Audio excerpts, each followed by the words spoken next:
Chafouin, chafouin, chafouin, chafouin.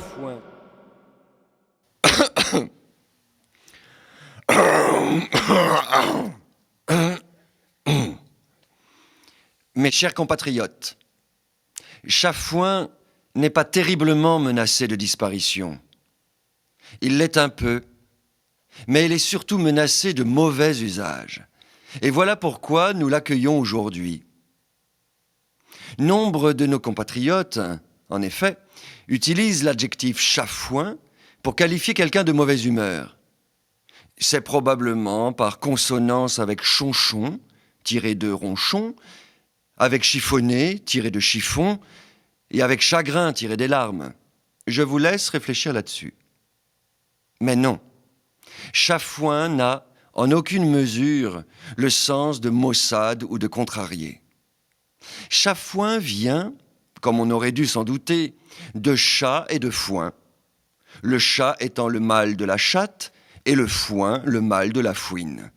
Tandis que l'insomnie est le mal du siècle, mais c'est une autre affaire. La mine chafouine rassemble donc en une seule image la sournoiserie du chat et la ruse de la fouine. Chafouin signifie sournois et rusé, chafouine signifie rusée et sournoise. On rapprochera chafouin de malicieux, d'espiègle, coquin, roué, combinard ou polisson. Tant que j'y suis, je vous exhorte à ne jamais confondre chafouin et chassieux. Chassieux, qui a de la châssis. La châssis, matière gluante s'accumulant sous forme desséchée sur le bord des paupières infectées. On peut avoir à la fois un visage chafouin et les yeux chassieux.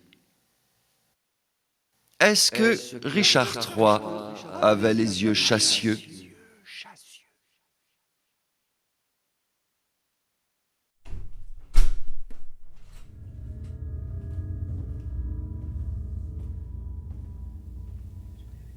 Donc, voici l'hiver de notre déplaisir changé en glorieux été par ce soleil d'York. Voici tous les nuages qui pesaient sur notre maison, ensevelis dans le sein profond de l'océan. Donc, voici nos tempes saintes de victorieuses guirlandes, nos armes ébréchées pendues en trophées, nos alarmes sinistres changées en guerre et union, nos marches terribles en délicieuses mesures.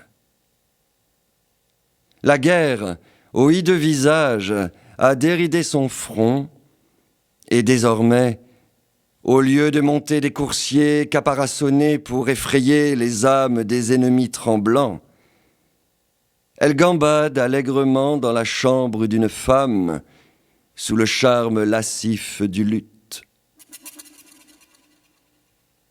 Mais moi, qui ne suis pas formé pour ces jeux folâtres, ni pour faire les yeux doux à un miroir amoureux, moi, qui suis rudement taillé et qui n'ai pas la majesté de l'amour pour me pavaner devant une nymphe aux coquettes allures, moi, en qui est tronquée toute noble proportion, moi que la nature décevante a frustré de ses attraits, moi qu'elle a envoyé avant le temps dans le monde des vivants, difforme, inachevé, tout au plus à moitié fini, tellement estropié et contrefait que les chiens aboient quand je m'arrête près d'eux.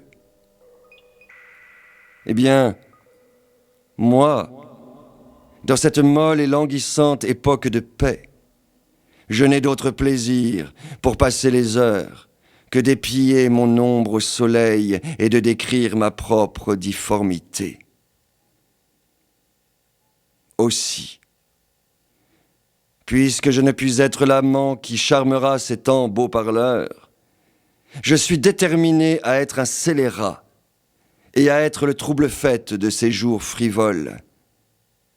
J'ai, par des inductions dangereuses, par des prophéties, par des calomnies, par des rêves d'hommes ivres, fait le complot de créer entre mon frère Georges et le roi une haine mortelle.